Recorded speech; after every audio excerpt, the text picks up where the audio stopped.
الله أكبر الله أكبر الله أكبر الله أكبر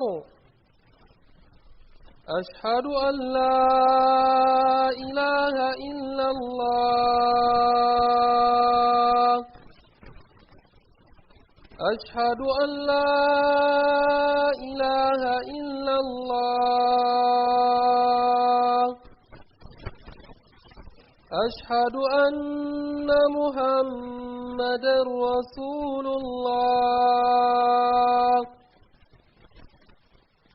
أشهد أن محمدا رسول الله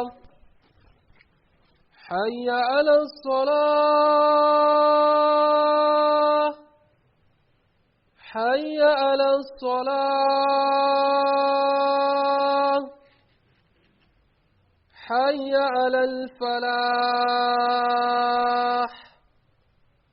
حي على الفلاح الله أكبر الله أكبر لا إله إلا الله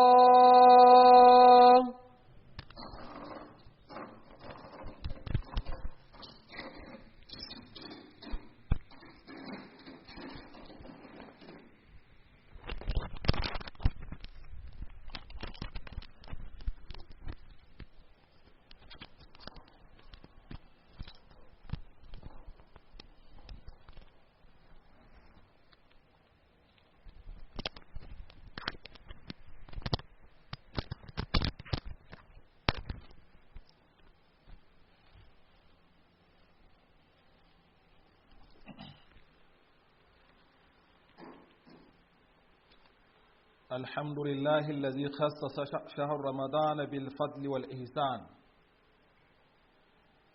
وجعله موسما لنيل العفو والغفران أنزل فيه القرآن هدى للناس وبينات من الهدى والفرقان أحمده على نعمه التي لا تزال تتوالى على العباد في كل زمان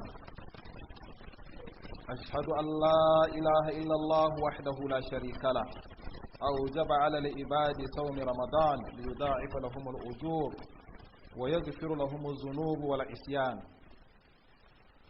وأشهد أن سيدنا وقدوتنا محمد عبده ورسوله كان يخص شهر رمضان بمزيد الطاعات من صلاة وتلاوة القرآن وصدقة وإحسان صلى الله عليه وعلى آله وأصحابه الشجعان ما تعاقبت الشهور وتوالت الأزمان وسلم تسليما أما بعد فيا أيها الناس أوصي نفسي وإياكم بتقوى الله عز وجل واعلموا أن شهر رمضان عظيم الشأن عند الله وهو سيد الشهور اختاره الله من بين الأهلة والبدور وميزه بين الأقمار والشهور وأنزل فيه كتابه الحكيم البليغ المعجزة الخالدة والدستور المبين فاستكثروا فيه أيها الناس من ثلاثة خصال وهن الإنفاق وتلاوة القرآن وقيام الليل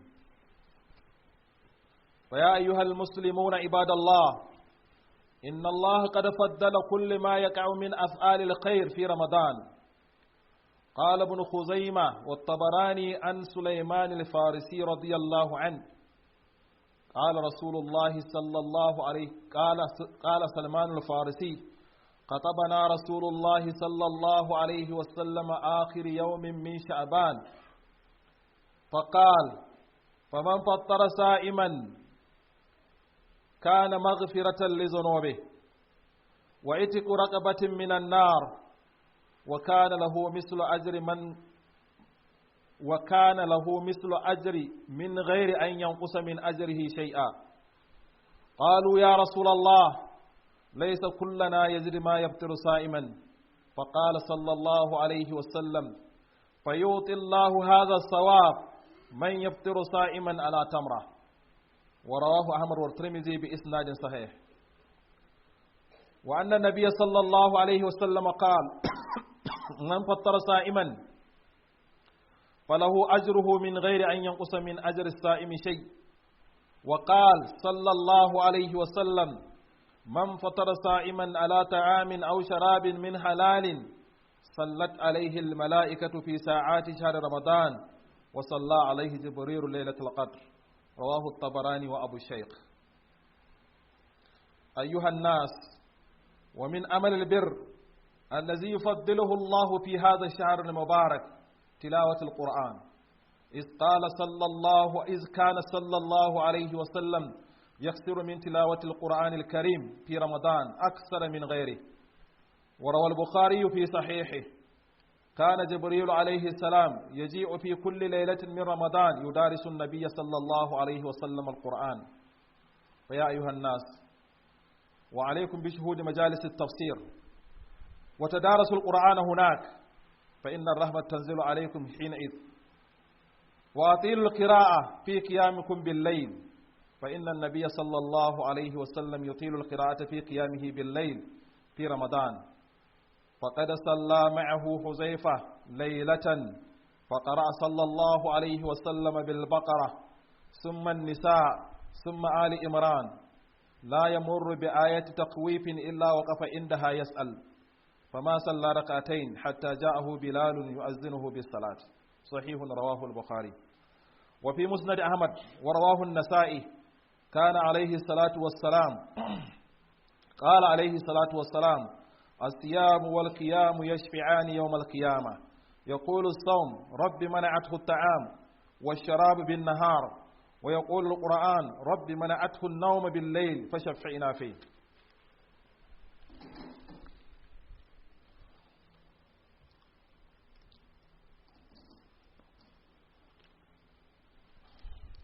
الحمد لله الذي بنعمته تتم الصالحات، وبتوفيقه وعونه يقوم العباد بجميع العبادات.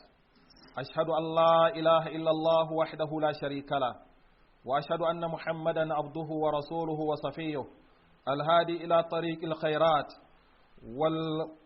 والمحذر عن طرق الدلالات.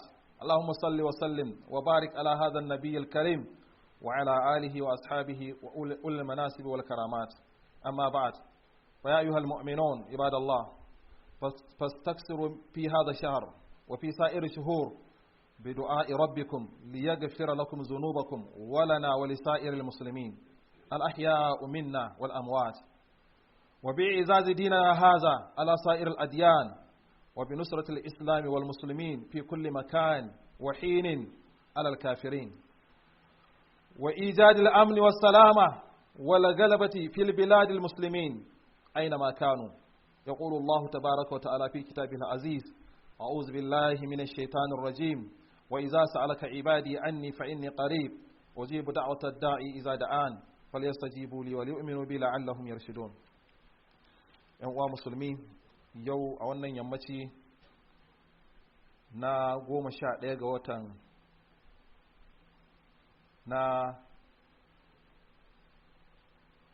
aka ne 11 ko? Ga watan tara, hijira ta 1442, 23 ga watan 4 miladiya 2021. Bayan godiya ga Allah da yabo a gare shi, sai muka ce bayan haka ya ku mutane, ina wasiya ga kaina da kuma ku mu ji tsoron Allah tabaraka wa ta'ala. Sannan ku sani watan Ramadana wata ne mai girman sha'ani a gurin Allah, shine jagoran dukkanin sauran watanni.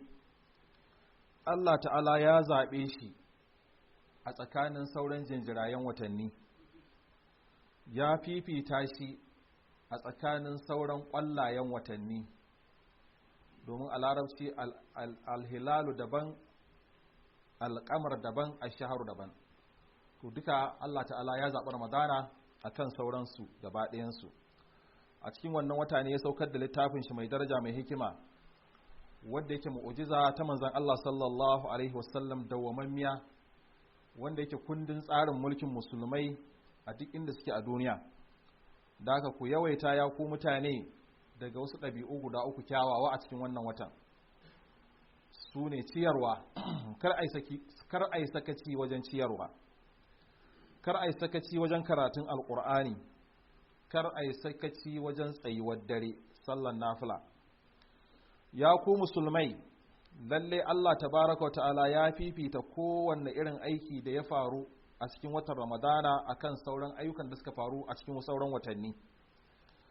Ibn Khuzaima da Imam Tabarani sun samu hadisi daga Salmanul Farisi, Allah ya ƙara mishi yarda.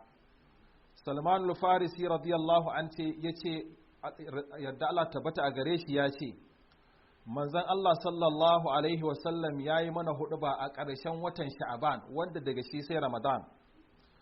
A cikin huɗubar sai manzon Allah sallallahu alaihi wasallam ya ce, duk wanda ya ciyar da mai azumi, to ciyar wannan ta kasance gafara ga zunuban shi wanda ya ciyar, kuma ta kasance kamar ya ‘yanto wuyan shi ne daga shiga wuta, kuma zai kasance yana da ladan azumin wanda ya ciyar ɗin nan ba tare da an rage ma wanda aka ciyar ladan shi da komai ba. Sai sahabbai suka ce, ya manzan Allah, ba kowannen mu ne zai iya samun abin da zai ciyar da mai azumi ba. Sai annabi sallallahu alaihi wasallam ya ce, haka ne, amma ɗayan kuma ya ba da dabino ga mai azumi ya ci, zai samu irin wancan ladan da muka ambata.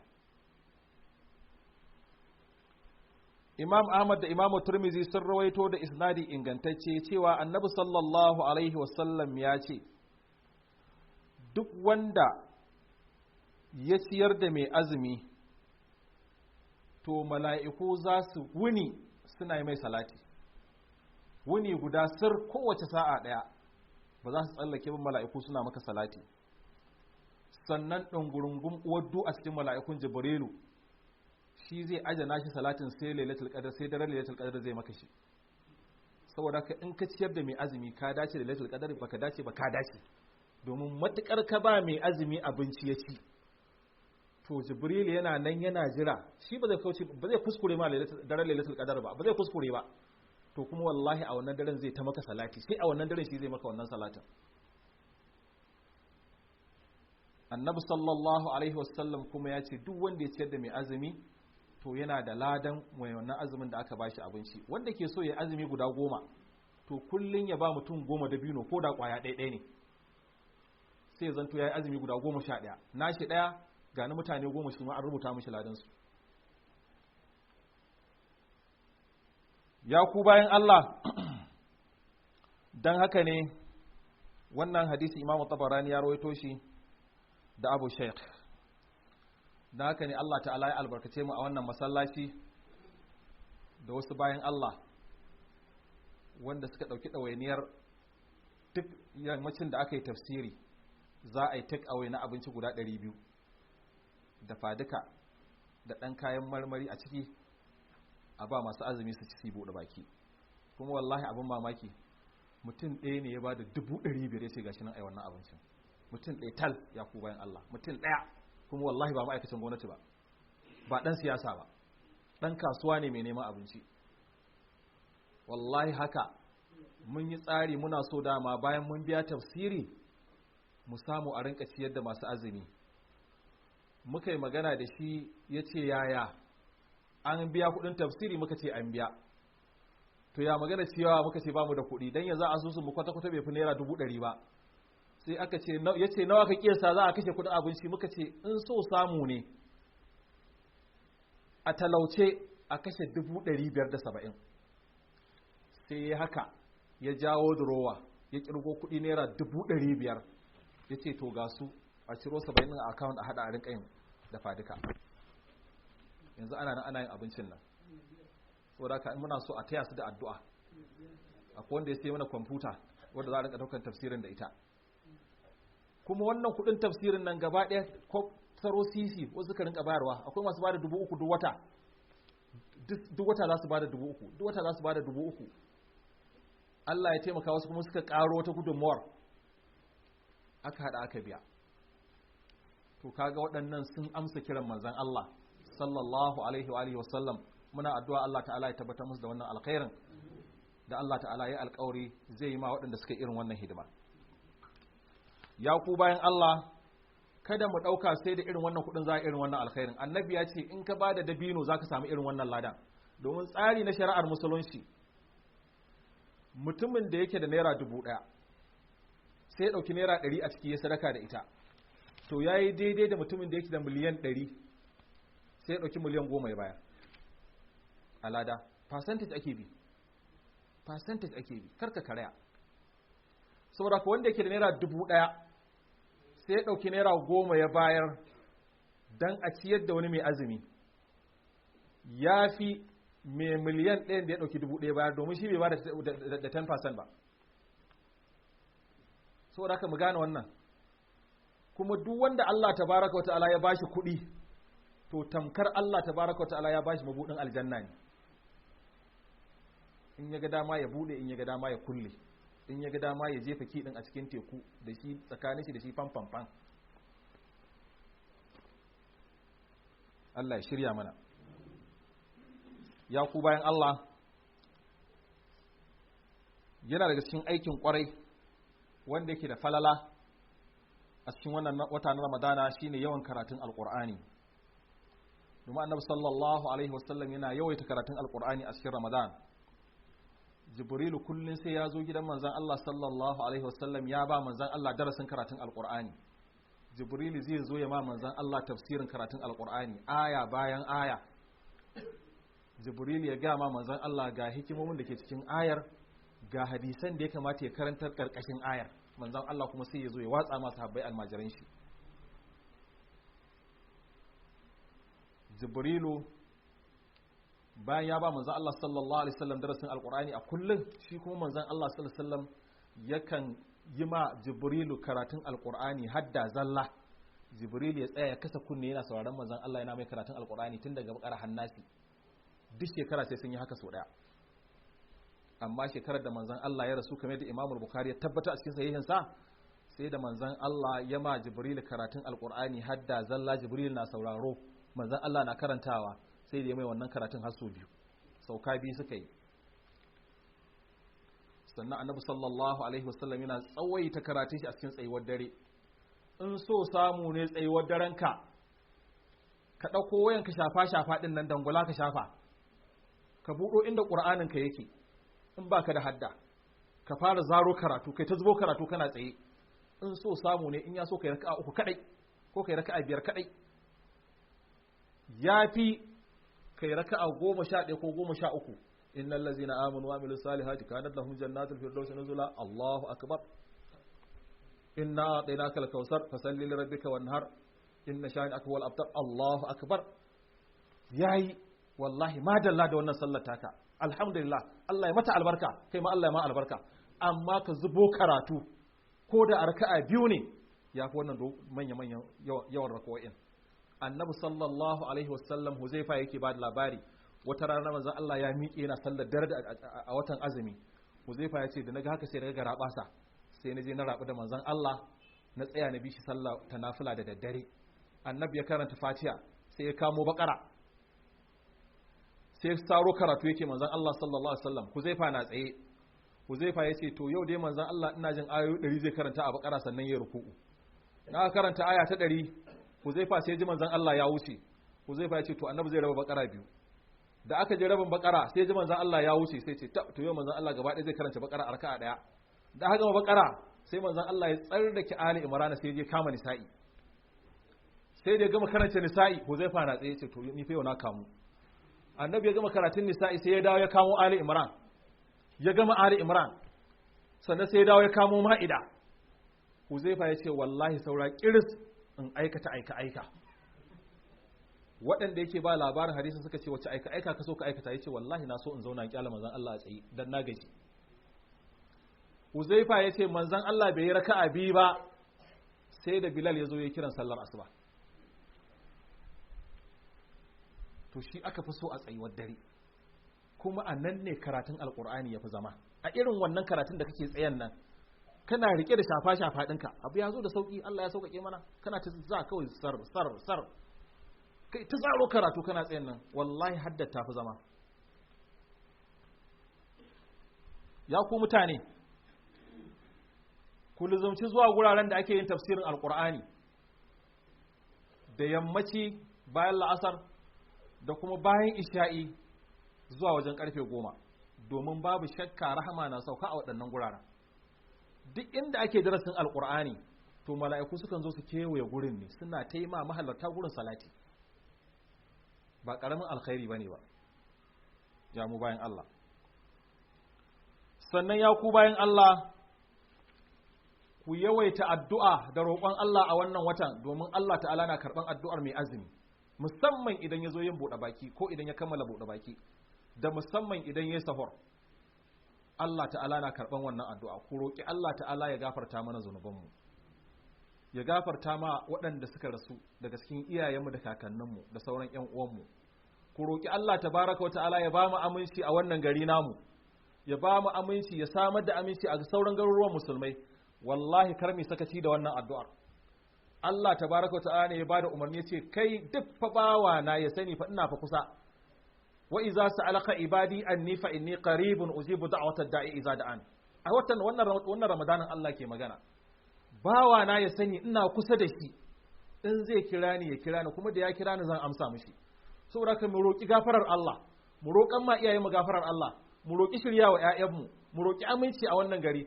mu roƙan ma sauran garuruwan musulmai samun aminci mu roƙan ma musulunci ɗaukaka da buwaya mu roƙan ma addinin musulunci samun kambama da buwaya akan kafirci da kafirai domin duk wanda ya san halin da musulunci ke ciki a duniya ya san ana cikin wani yanayi me wayau ya ku bayan Allah shine wanda yake roƙan ma wani shi alkhairi wanda ke da wayau kenan idan kana da wayau ka fahimci akwai wani wanda ka sani yake cikin wani yanayi ka roƙan mishi Allah bai san kana roƙan mishi ba Allah ina roƙonka Allah ka ba wani mafita ya Allah ina roƙonka waɗanda aka kore su aikin nan Allah ina roƙonka Allah ka samu musu mafita billahi allazi la ilaha illa huwa ya fuka ce Allah kai mun domin nan take Allah zai ce to nayi maka abin da ka roƙan musu amma zai yi wa kai ce Allah ka mun ananiya kai kanka kawai ka sani to Allah yana so ya kafifita waninka so da ka ku roƙan ma ƴan uwanka alkhairi da samun mafita a rayuwa inna Allah ya'muru bil adli wal ihsan wa ita'i dhil qurba wa yanha 'anil fahsha'i wal munkari wal baghi ya'izukum la'allakum tadhakkarun fadhkurullaha al 'azima al jalil yadhkurkum washkuruhu ala ni'amihi yazidkum wa la dhikrullahi akbar wallahu ya'lamu ma tasna'un wa qumu ila salatikum yarhamakumullah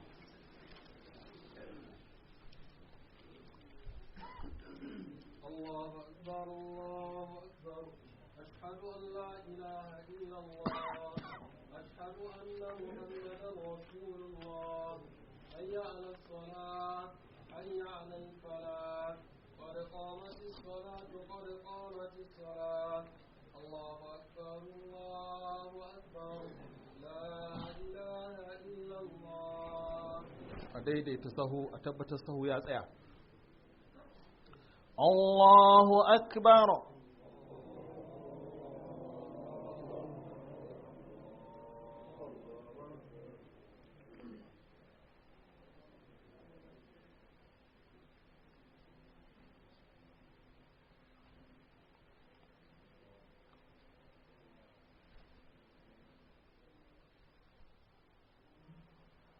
الحمد لله رب العالمين الرحمن الرحيم مالك يوم الدين إياك نعبد وإياك نستعين اهدنا الصراط المستقيم صراط الذين أنعمت عليهم غير المغضوب عليهم ولا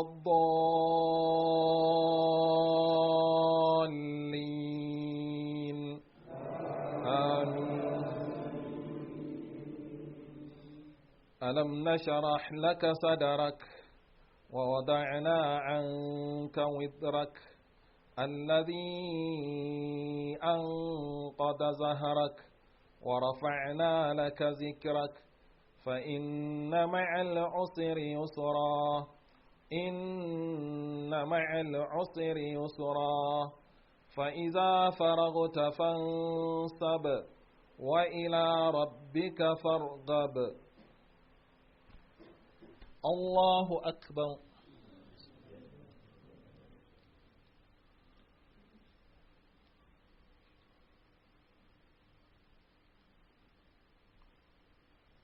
سمع الله لمن حمده.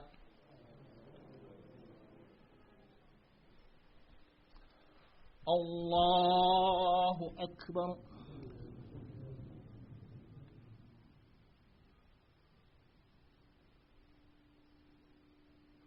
الله أكبر.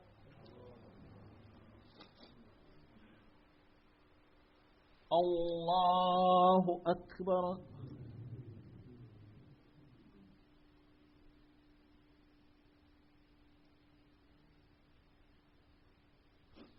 الله أكبر. الحمد لله رب العالمين الرحمن الرحيم مالك يوم الدين إياك نعبد وإياك نستعين اهدنا الصراط المستقيم صراط الذين أنعمت عليهم غير المغضوب عليهم ولا الضالين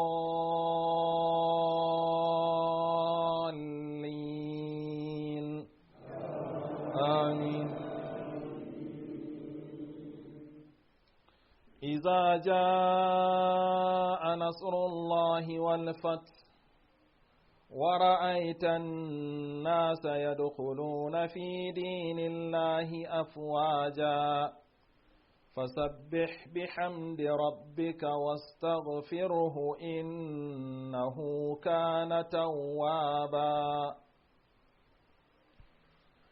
الله أكبر.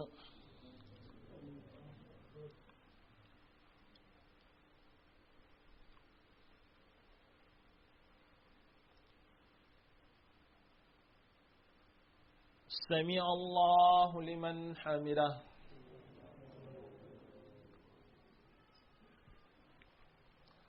الله أكبر.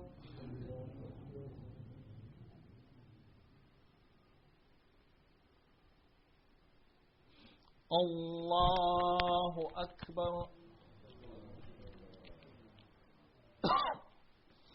الله أكبر.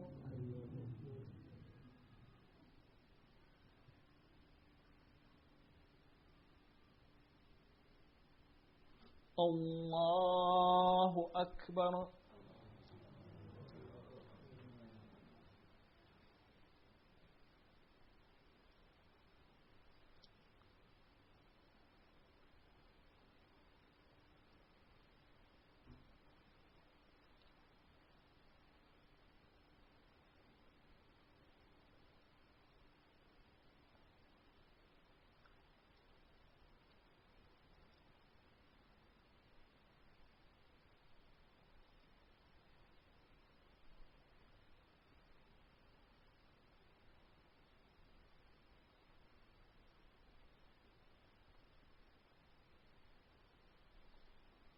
السلام عليكم ورحمة الله. السلام عليكم ورحمة الله.